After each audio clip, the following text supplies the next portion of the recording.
Introduction. People learn values and good character by observing others and listening to meaningful stories. Role models like parents, teachers, and leaders show how to act with integrity, resilience, and purpose through their action and guidance. Biography, legend, and personal story also teach important lessons about overcoming challenges, making moral choice, and learning from failure. Natututo ang mga tao ng mabubuting pagpapahalaga at magandang pag-uugali sa pamamagitan ng pagmamasid sa iba at pakikinig sa makahulugang mga kwento. Ang mga huwarang tulad ng magulang, guro at mga lider ay nagpapakita kung paano kumilos ng may katapatan, katatagan at layunin sa pamamagitan ng kanilang mga gawa at paggabay.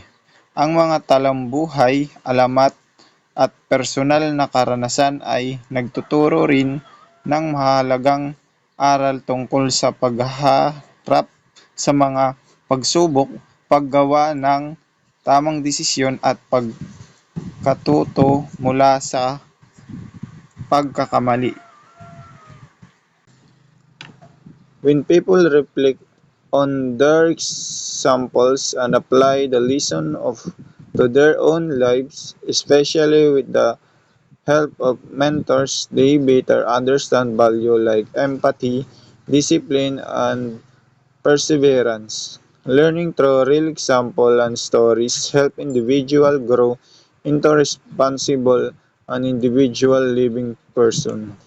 Kapag pinag-iisipan ng mga tao ang mga halimbawang ito ay isinasabuhay ng mga natutunan.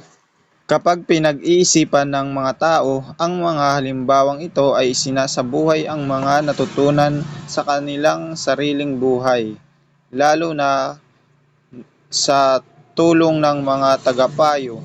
Mas naunawaan nila ang mga pagpapahalaga tulad ng pag-unawa sa kapwa, disiplina at pagtitiyaga. Ang pagkatuto mula sa totoong halimbawa ay mga kuwento at tumutulong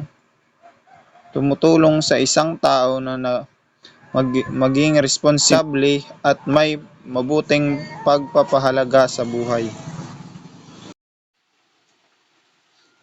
Okay, number 1. Learning values through role model. The meaning of role model. A role model is a person whose behavior, achievement, or character can inspire others. Role model may be parents, teachers, siblings, community leaders, athletes, artists, or successful individual. Kahulugan ng role model. Ang role model ay isang tao na ang mabuting pag-uugali, tagumpay o karakter ay nagbibigay inspirasyon sa iba. Maaaring maging role model ang mga magulang, guro, kapatid, leader ng komunidad, atleta, artista o mga matagumpay na tao. How role model teach values? People learn by observing others. When students see someone showing positive behavior, they are encouraged to imitate it. Role model teach value through their action, decision, and attitude.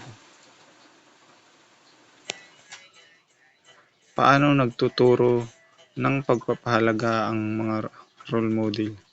Natututo ang mga tao sa pamamagitan ng pagmamasid sa iba. Kapag nakita ng mga estudyante ang isang tao na nagpapakita ng mabuting asal, nahihikayat silang gayahin ito. Ang mga role model ay nagtuturo ng mga pagpapahalaga sa pamamagitan ng kanilang mga kilos, desisyon at pag-uugali. Respeto o paggalang. Ito ay ang pagpapakita ng mabuting asal at pagpapahalaga sa damdamin, karapatan at opinyon ng ibang tao, pati na rin sa sarili at sa mga alituntunin. Responsibility, pananagutan. Ang pagiging handang gampanan ang mga tungkulin at trabaho at pagtanggap ng resulta ng iyong mga ginawa o desisyon. Discipline or disiplina. Ang kakayahang kontrolin ang sarili, sumunod sa mga patakaran at gawain ng tama kahit walang nakabantay. Hard work, sipag at pagsisikap. Ang pagbibigay ng buong lakas at oras sa paggawa ng gawain hanggang matapos ito ng maayos at mahusay. Kindness, kabutihan. Ang pagkakaroon ng mabuting puso, pagtulong ng kusa at pagiging magalang at maunawain sa kapwa. Perseverance, pagtitiyaga. Ang patuloy na pagsisikap at hindi pagsuko kahit nahaharap sa mga pagsubok o hirap. Honesty, katapatan. Ang pagsasabi ng totoo at paggawa ng tama, ito ay hindi pagdaraya. Honesty o katapatan. Ang pagsasabi ng totoo at paggawa ng tama, ito ay hindi pagdaraya at pagiging tapat sa lahat ng gawain.